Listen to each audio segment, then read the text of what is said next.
This is Bill Ackman, the billionaire hedge fund manager of Pershing Square Capital. Bill has been featured on this channel a few times before, most notably because of his trade made in early 2020, which netted him over $2.6 billion in profit. Since then, he's become a bit of an internet darling, which is just great for him because a lot of his trading strategies require him winning over hearts and minds to change people's opinions on a stock, bond, cryptocurrency, or whatever else it is that he has some kind of vested interest in. Now, this is nothing new. Influential stock traders have been trying to create news stories that suit them ever since there were stock markets and newspapers, but this most recent announcement has been a little bit different. Ackman, along with a selection of business leaders and economists, have started advocating for a plan that would give everybody a few $1,000s in cash the day they are born, all in order to solve the retirement crisis. It sounds crazy, but there may be more merit to this whole plan than you think. Most advanced economies around the world today are dealing with aging populations and declining birth rates.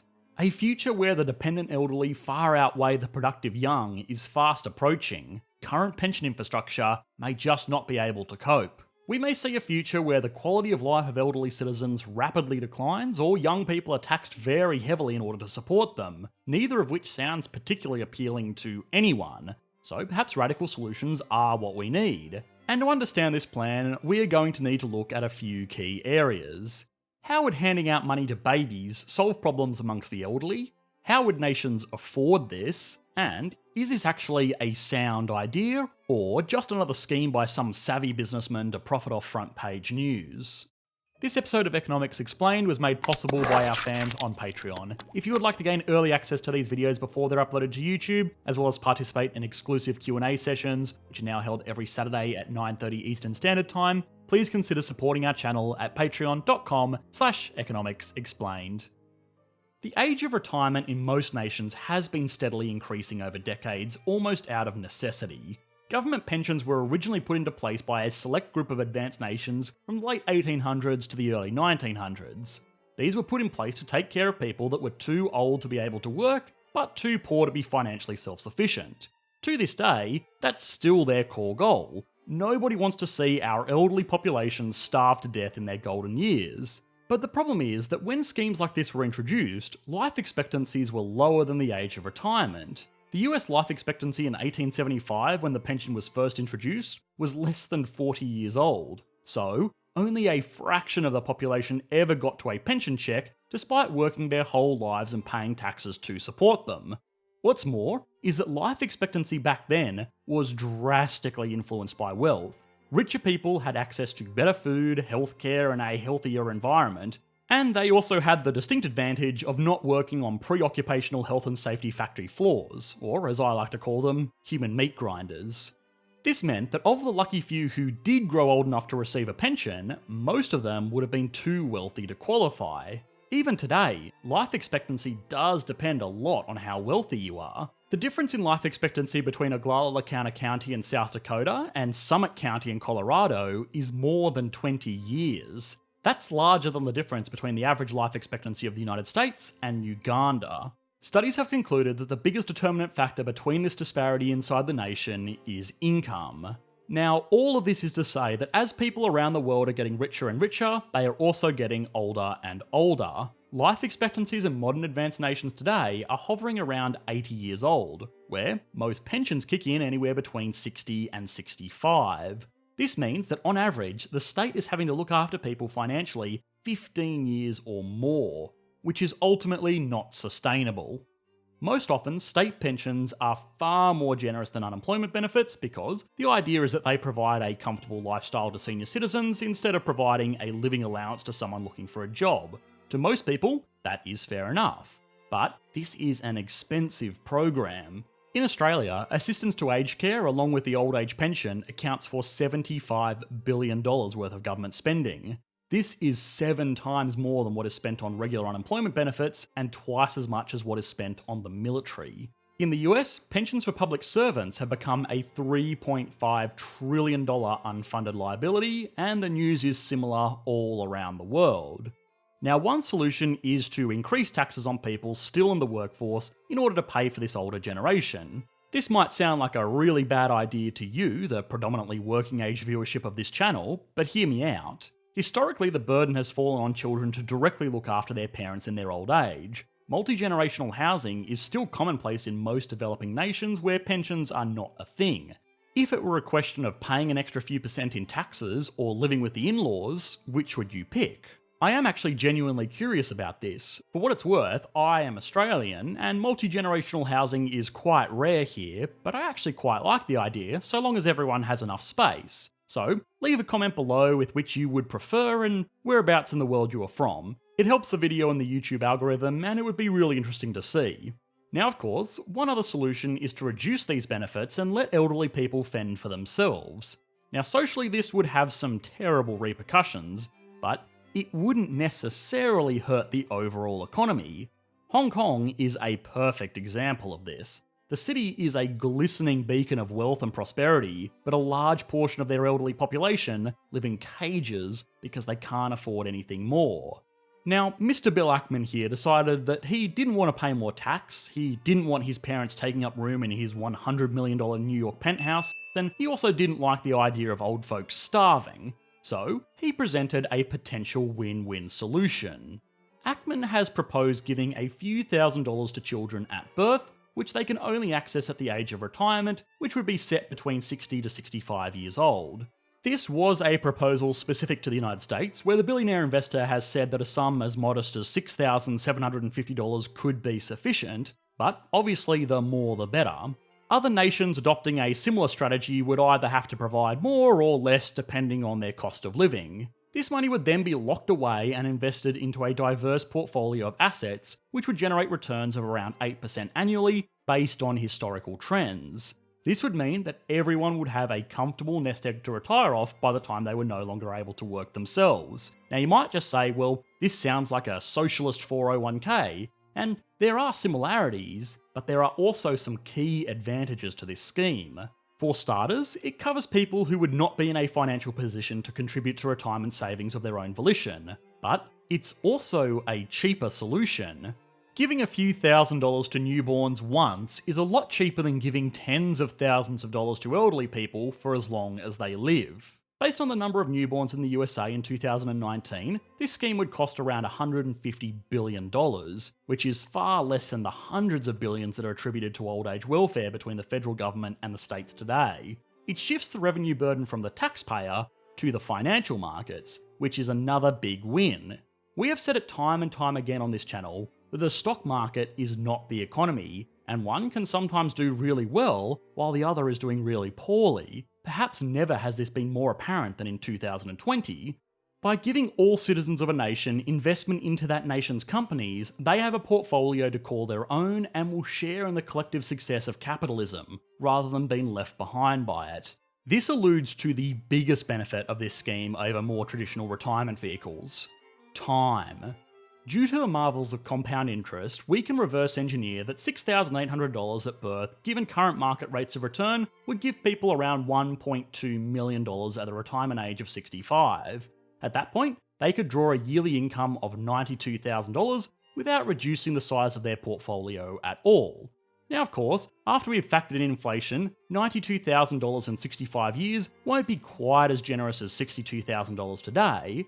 But if inflation rates stay at the 1 to 2% that the Fed targets, this $92,000 salary would be in line with current government pensions. Hypothetically, if this was instead raised to a gift at birth of $30,000, which is the average pension for most developed nations, then people would retire with a nest egg of $5.3 million, which will be the equivalent of around $1.47 million 2020 dollars.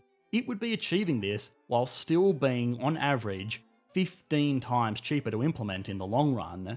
Imagine a world where everyone would at one point become a millionaire, and then imagine what it would do for worker morale, national unity, and general tensions over inequality. The reason this is able to achieve such fantastic results is because it has been compounded over 65 years, which is far longer than most traditional retirement vehicles. To match this result, a 25-year-old would have to invest a lump sum of $190,000 into an investment portfolio, which is obviously not possible for most individuals. 25 years worth of compounding goes a long way. Now you might be thinking, well, this is great, But a more elderly population is still going to be a burden on society, no matter how creative you get with shifting money around the place. But the thing is, in our modern world, that's not necessarily true. To show you why, consider this hypothetical. Tomorrow, Elon Musk announced a robot that can cook, clean, and perform other basic tasks. It's not more efficient than the current robots we have on assembly lines, so don't worry, it doesn't take anybody's job. Yet. But this robot has one final feature. If left alone for a full year, it can build a perfect copy of itself. But it's relatively expensive and costs $30,000. Now, say that robot is given to a child at birth, and instead of doing anything else, it is sent away to make more robots. Well, in the first year you would have one robot, in the second you would have two, and then that second robot can also make copies, so there would be 4, and then 8, and then 16, and we get the drift. By the time they reach retirement at age 65, this person would have an army of robots that they can use to take care of their every need instead of having to rely on one of the few young humans left roaming around. Of course, this is an extremely oversimplified example, but it shows the basic mechanics of capital investment. If people put enough money towards machinery and technology that it lets existing people in the labour force do the work of 2 or more men, then the person that contributed that machinery and technology can effectively retire without an economy losing any productive output. Cool. So far, this strategy is cheaper for the taxpayers, more beneficial for the recipients, and better for citizen morale, all while channeling money towards local companies that will create more wealth for their shareholders, which just so happen to be the citizens of the nation. Why didn't we think of this sooner? Well, of course, there are some major problems. A common criticism of this proposal is that it is expensive. And yes, while long term it would work out cheaper than brute forcing pensions through taxpayers, there would be a significant upfront cost. Assuming that this program starts and only gives money to newborns after the commencement date, there would be an entire 65-year period where a government would need to pay for regular pensions as well as socking money away for this new scheme. 65 years is basically someone's entire life. So for people just entering the workforce today, they would likely have to pay for this over their entire working careers, retire, and die before they ever see someone fund their own retirement through this scheme. This problem could be written down to making sacrifices for future generations, but we all know we aren't great at that either. A more technical issue with this scheme is that it probably puts too much faith in markets and people. The examples we used before to demonstrate portfolio growth used an 8% average market return. Now, based on historical data, that actually shouldn't be an issue. What could be is that these returns are not perfectly consistent. There are up and down years, and if someone retired in a year like 2008 or early 2020, they might find that their portfolio is half of what they were expecting it to be, meaning that they either have to reduce their spending or keep on working until things get better. Those returns themselves might also be problematic. These were based off returns from the American stock market over the past 100 years, and I don't know if anyone has noticed, but America has done particularly well for itself over the past 100 years. Past performance is not an indication of future growth, and this is why we see that stock market returns in older, more established areas like Europe are historically lower than that magic 8%. This would either mean that that initial payment needs to be made larger, or people would need to retire later. The other issue is, what would happen if people burnt through all of this money? What do you imagine would happen if you gave the average worker who has been unable to save for their own retirement a cheque for $1.5 million? Look to the retirees from your favourite sporting league for the answer. Still not sure? They will blow it. Money is very easy to spend, and recipients of major windfalls like this more often than not end up filing for bankruptcy. So what happens then? Do we let them starve to death, or do we put them back onto a pension? If they go back onto a pension, not only are the savings from this whole scheme eliminated, you would actually encourage people to blow through all of this money rather than living frugally off the dividends for the rest of their life as intended. Why live modestly when you can live like a king for a few years and then live modestly afterwards? One final criticism is that this would just cause inflation. If everybody in the world became a millionaire the day they turned 65, then being a millionaire wouldn't be that special anymore. The cost of housing and consumer goods would just rise to meet this new demand, right? Well, that's actually really complicated. Inflation is the increase in the price level of goods. If goods get more expensive over time, that's inflation. If goods get cheaper over time, that's deflation. Now, the inflation rate ultimately boils down to two factors: how much money has been circulated around the economy, and how many goods are available in that economy. If you increase the amount of money in circulation by printing more or encouraging people to spend more or take out loans, all while reducing the number of goods available, you will get inflation. More money is competing for less goods, so people have to offer more to buy the same. The opposite is also true. If you make more goods but less money is circulating around the economy because people are afraid to spend or it's hard to get a loan, well, then retailers will be forced to put those goods on sale to attract the few consumers that remain, and you get deflation. It's basic supply and demand at a national level.